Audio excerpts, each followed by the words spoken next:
Mais au fait, giga, ça veut dire quoi? Vous savez qu'il y a décamètre, ça veut dire 10 mètres, hectomètre, ça veut dire 100 mètres, kilomètre, ça veut dire 1000 mètres, mégamètre, ça veut dire millions de mètres. Eh bien, pour dire un milliard de quelque chose, de grammes, de mètres, etc., on dit giga. Un gigamètre, c'est 1 milliard de mètres. Un gigant, c'est 1 milliard d'ans. Voilà, mais on l'emploie aussi couramment, puisque comme ça veut dire gigant, ça veut dire géant. Bah, le mot géant, c'est géant, ça a remplacé c'est super, qui est le superlatif des années 50 ou des années 60. Et pourquoi pas dire c'est giga? Au lieu de dire c'est super, je pense que maintenant tout le monde va dire c'est giga. Je cherchais un mot qui soit pas génial. Finalement, quelqu'un a dit giga devant moi. Je trouvais que ça allait assez bien parce que ça veut dire, ça a une connotation à la fois géant, gigantesque, enfin bon. Et puis il y a le G de génial. Enfin, ça m'a semblé aller assez bien. Je sais pas si finalement c'était tellement une bonne idée, mais. Mais si. Pourquoi pas. Un giga record.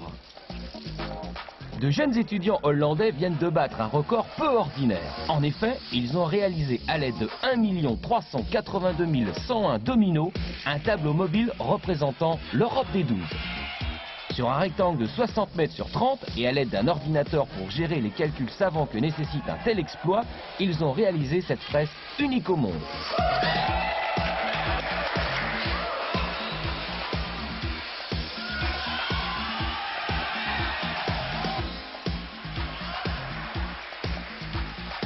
Si ce genre de record vous amuse, vous pouvez en retrouver plein d'autres sur une cassette vidéo qui sort dans le commerce et qui s'intitule la Guinness Vidéo des records.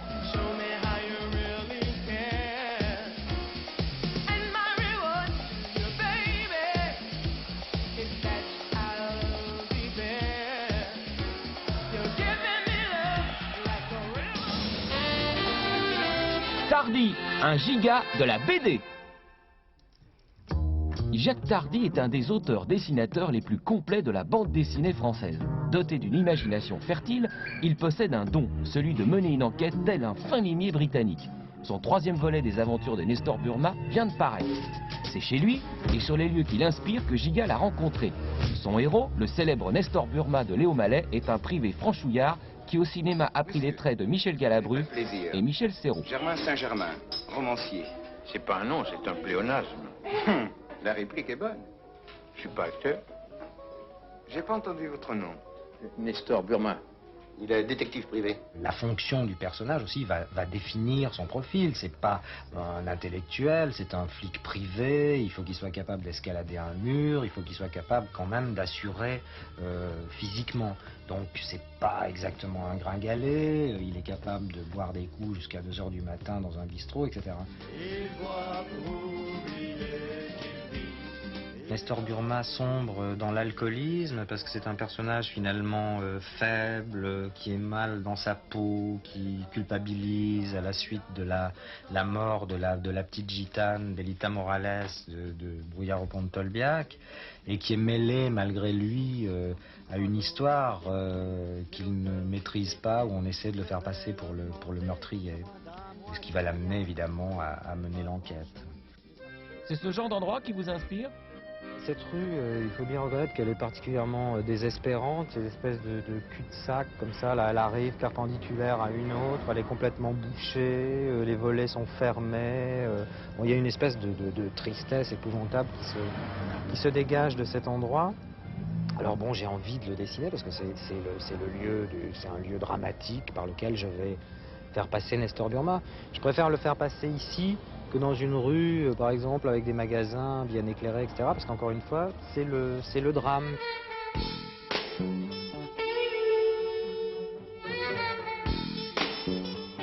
S'il doit y avoir une action violente, il est bien évident que dans un tel décor, les personnages vont se battre à coups de jerrycan ou à coups de seau de charbon. Encore une fois, je suis obligé d'utiliser ce que je trouve sur le terrain. J'ai pas le choix.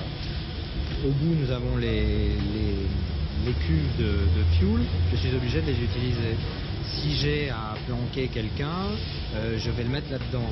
Alors ça pose des tas de problèmes, parce que si je referme le couvercle, il y a des gaz et tout, je vais donc être obligé peut-être d'équiper mon personnage d'un masque à gaz s'il n'est pas mort, et si je veux le faire macérer dans le fioul pour le faire parler, par exemple. C'est ce qu'on trouve dans une gueule de plomb en bois. Une gueule de bois en plomb, vous aviez bien sûr rectifié de vous-même.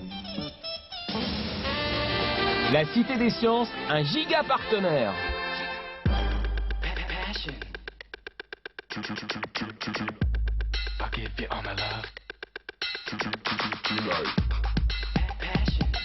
À l'occasion de l'année de la science, Giga a décidé de s'associer avec la Cité des Sciences.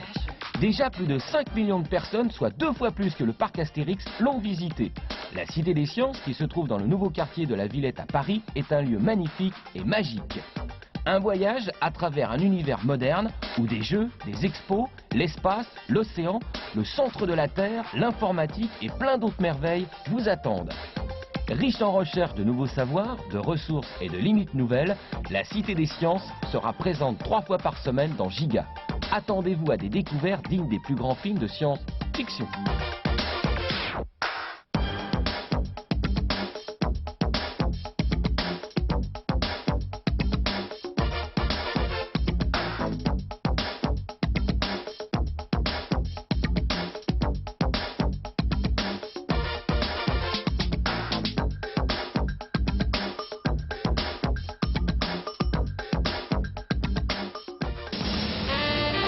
Giga au pays de Flipper.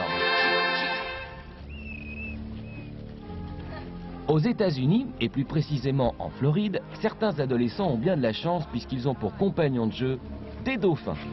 Dans ce parc aquatique se trouve toute une bande de ces merveilleux mammifères que la nature a dotés d'un sourire permanent.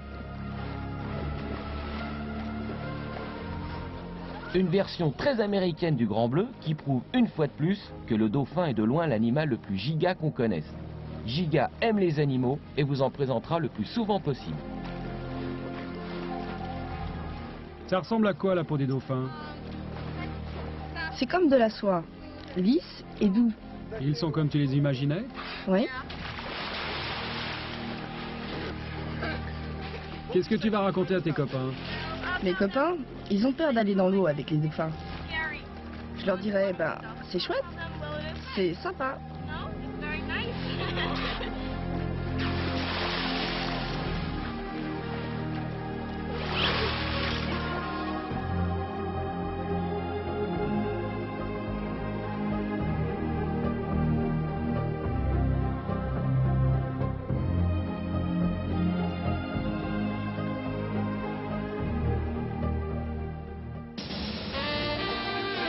Le polo vélo, un giga sport.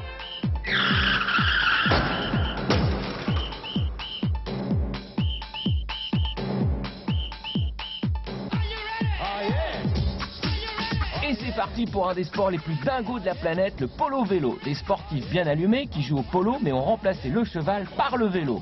Pour s'arrêter, pas de problème, il n'y a pas de frein. Pour se passer la balle, c'est pas mieux, tous les coups sont permis. Avec un maillet, avec le corps, ou si vous êtes très fort, avec les roues de la bicyclette qui sont en fait des roues trafiquées de Solex ou de mobilette. Bref, on tombe, on délire un maximum, surtout quand il y a de la gadoue. Le sport cycliste, c'est individuel. Enfin, on n'a pas vraiment une équipe derrière. Et le polo vélo, en jouant en groupe, on s'amuse bien, quoi. Ouais, on s'éclate bien. En France, 800 mordus s'affrontent déjà au cours de matchs sans pitié et même en championnat. Notez bien, pour les moins de 16 ans, championnat des espoirs en juin prochain.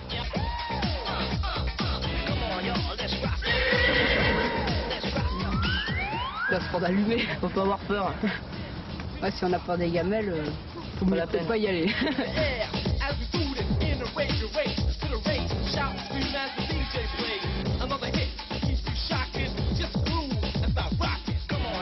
La plus belle ruse, c'est quoi en gros?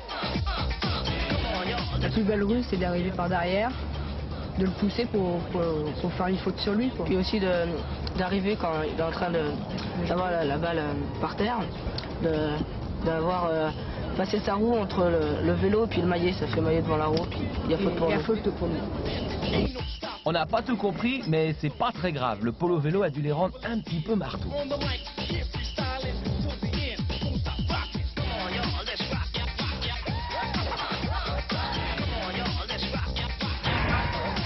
ça c'est acrobatique quand même, parce que voir les gamelles qu'on fait et tout. Faut être habile aussi. Ouais, faut être adroit sur son vélo. Si on est raide dessus, c'est pas la peine. C'est pas la peine d'en faire. Pour vous inscrire, contactez la fédération de cyclisme la plus proche de chez vous. Giga vous souhaite bonne chance d'avance. Le polo vélo, c'est Giga. On se retrouve demain dans Giga avec les effets spéciaux de Chéri, j'ai rétréci les gosses. Des lycéens français à Pékin pendant les événements, ils témoignent pour Giga. Vos 2 séries fétiches, Quoi de neuf Docteur et La fête à la maison.